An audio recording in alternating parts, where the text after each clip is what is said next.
ശിവശങ്കരേട്ടാ, ശിവശങ്കരേട്ടാ, അതെ, ദൈവം കൈവിട്ടിട്ടില്ല എന്ന് കൂട്ടിക്കൊള്ളൂ. ഇന്ന രോഗമെന്നില്ല, എത്ര പഴകിയ രോഗമെന്നില്ല, ഏത് രോഗവും മാറ്റുന്നൊരു സിദ്ധൻ പ്രത്യക്ഷപ്പെട്ടിരിക്കുന്നു. എവിടെ? കവലയിലെ ആൾത്തറയില് 1/2 മണിക്കൂർ ഇരുന്നതേ ഉള്ളൂ. അതിനുള്ളിൽ എന്തൊക്കെ മഹാത്ഭുതങ്ങൾ അങ്ങനെ അവിടെ കാട്ടിക്കൂട്ടിയേ. ഇവിടെ കണ്ണാട്ട അച്ഛനല്ലേ കാഴ്ച കിട്ടി. ചൊറി പിടിച്ച കുഞ്ഞിരാമനെ ഒന്ന് തൊട്ട് തലോടിയതേ ഉള്ളൂ. ചൊറിന്റെ അഡ്രസ്സേ ഇല്ല. ഇതൊക്കെ സത്യമാണോ? അതാ പറഞ്ഞത് ദൈവം നമ്മളെ കൈവിട്ടിട്ടില്ല. അതെ, സിദ്ധ ഈ ഏരിയ തന്നെ ഇനി കുറെ ദിവസം ഉണ്ടാവുന്ന കേൾക്കണത്. ഒന്ന് ചെന്ന് കണ്ട് സങ്കടം പറഞ്ഞോളൂ. എങ്കിൽ ഇപ്പൊ തന്നെ ഇറങ്ങാം. ശരി. അമേരിക്കയിൽ മരുന്ന് ഫാക്ടറിയുടെ സമരം തീർന്നു.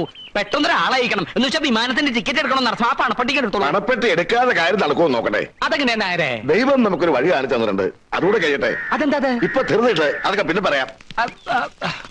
തിരുമേനി, സ്വാമി കുഞ്ഞിഷ്ണാനന്ദയ്ക്ക് ഒരു ഉഗ്രൻ എതിരാളി വന്നിരിക്കുന്നു.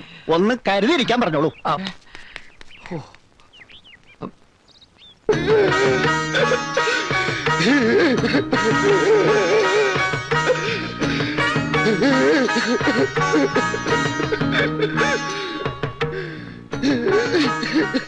എഴുന്നേൽക്കൂ വത്സ, എഴുന്നേൽക്കൂ.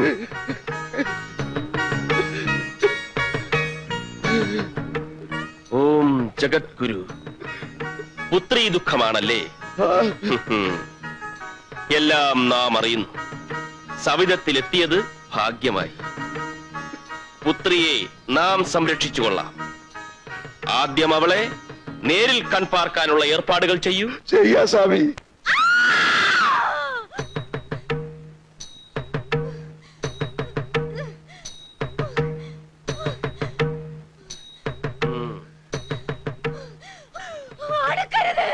ഓം ജഗദ്ഗുരു.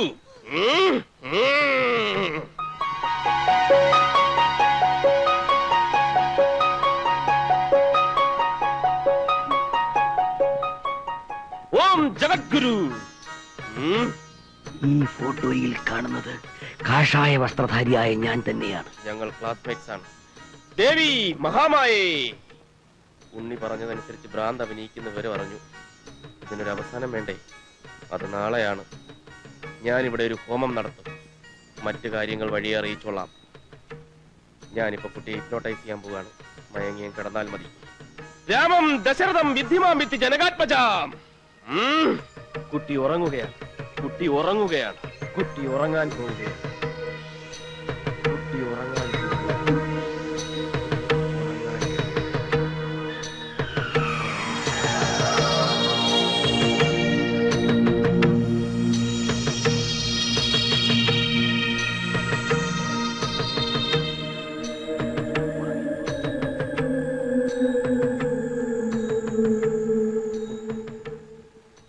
എല്ലാം നമുക്ക് മനസ്സിലായി കഴിഞ്ഞു.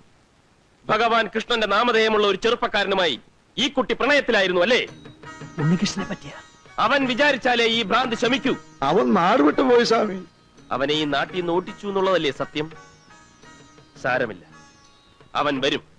ഞാൻ വരുത്തും. നാളെ ഇവിടെ ഒരു ഹോമകുണ്ടം പുകയണം. അതിൽ പൂജിക്കുന്ന ഭസ്മം ഉണ്ണികൃഷ്ണൻ രോഗിയുടെ മുഖത്തെറിയണം. എല്ലാം ശുഭമാകും. നമുക്ക് സമയമായി. എറിയണമെങ്കിൽ ഉണ്ണീഷ്ടം വരുമോ സ്വാമി? വരും. കർമ്മങ്ങൾ ചെയ്യാം. കൂടെ വരും.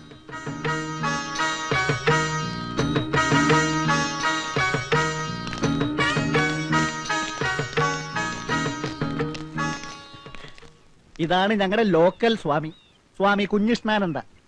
കുഞ്ഞു കൃഷ്ണാനന്ദ. അങ്ങനെ ഒരു നാമം നാം ഇതുവരെ കേട്ടിട്ടില്ലല്ലോ. കാശിയിലോ ഗംഗാതടത്തിലോ ഹിമാലയത്തിലോ ഈ മുഖം കണ്ടതായി ഓർക്കുന്നുമില്ല. നാം ഹരിയാനയിലെ ഒരു ഗുഹയിലായിരുന്നു. വല്ല ദുഷ്കർമ്മവും ചെയ്ത് പോലീസിനെ പേടിച്ച് ഗുഹയിൽ ഒളിച്ചതാവും. അല്ല, തപസ്സായിരുന്നു. ഓഹോ. ആട്ടെ, വേദോപനിഷത്തുകളിലൊക്കെ നല്ല അവഗാഹമുണ്ടോ? അഗവാഹം. എന്ത്? അഗവാഹമല്ല, അവഗാഹം ഉണ്ടോ? ഒരുപാട് കപട സന്യാസികൾ നാട്ടിലിറങ്ങിയിരിക്കുന്ന കാലമാണേ. സാമവേദത്തിലെ ദർശനങ്ങളെ അതക്കരിച്ച് നമുക്കൊരു സംവാദത്തിൽ ഏർപ്പെടാം. വരൂ. ഓ, അതിനെന്താ? പക്ഷെ 9 മണിക്ക് ശേഷം നാം സാമവേദം തൊടാറില്ല. സ്വാമി അഡ്രസ് കൊടുത്ത് ഏൽപ്പിച്ചാൽ ഒരു ദിവസം 9 മണിക്ക് മുമ്പായിട്ട് എവിടെയാച്ചാൽ നാം വരാം സംവാദത്തിനെ.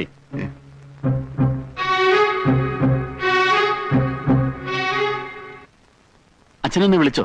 വാ. നാട് വിട്ടുപോയ നീ തിരിച്ചു വന്ന് അറിഞ്ഞ് നമ്മുടെ ഒക്കെ പ്രിയപ്പെട്ട ഒരാള് നിന്നെ കാണാൻ വന്നിട്ടുണ്ട്.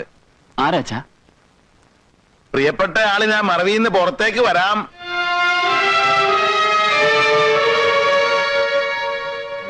ഇത് കംസനല്ലേ അച്ഛാ?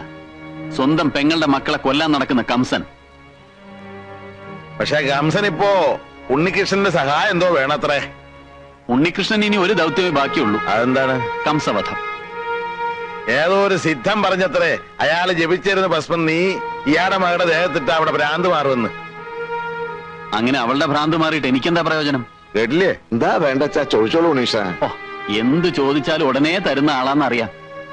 ഞാനിപ്പോ പഴയ ആളല്ലുണ്ണി. ഒരുപാട് കൈപ്പിഴകൾ പറ്റിപ്പോയി, അബദ്ധങ്ങളിൽ ചെന്ന് ചാടി. അതെല്ലാം മറക്കുക. ഉണ്ണിക്കിപ്പൊ എന്താ വേണ്ടത്? വാക്കുമാറ്റത്തിൽ ബിരുദം എടുത്ത ആളാണല്ലോ അമ്മാവൻ. അതറിഞ്ഞുകൊണ്ട് ചോദിക്കുക. ഞാൻ വരാം, ഭസ്മം അറിയാം. പക്ഷെ ഭ്രാന്ത് മാറിയാൽ അവളെ എനിക്ക് കല്യാണം കഴിച്ചു തരണം. എന്തു പറയുന്നു? എനിക്ക് എന്റെ മോടെ സൂക്കേട് മാറി കണ്ടാ മതി. അങ്ങനെ കെട്ടണമെങ്കിൽ ഈ ശരീരത്തിലെ ശ്വാസം നിലക്കണം. നിലച്ചതിന് ശേഷം അവര് കെട്ടിക്കോളും. നീ എന്നതാടാ പോയി പറയുന്നത്? അന്ന് പേരിലൊരു താലി കെട്ടിയിരുന്ന ഈ പ്രശ്നം വല്ലതും ഉണ്ടാവായിരുന്നു. താലി കെട്ടാൻ നോക്കിയപ്പോഴോടെ നിലവിളക്കുകൊണ്ട് അവൾ എന്നെ തലക്കടിച്ചത്. ഓ, ഭസ്മം എറിഞ്ഞാ ഭ്രാന്ത് മാറും. അതെന്നാ ഭസ്മോടാവേ? നമ്മുടെ ചികിത്സ പോലെ അവിടെ ഭ്രാന്ത് ഒരു അഭിനയമാണോ? താൻ എന്തെങ്കിലും ഒരു പ്രതിവിധി പറയടോ. എനിക്കൊന്ന് ആലോചിക്കണം. എന്റെ കർത്താവെ, ചാള കുഴയുന്നല്ലോ കുഴഞ്ഞല്ലോ.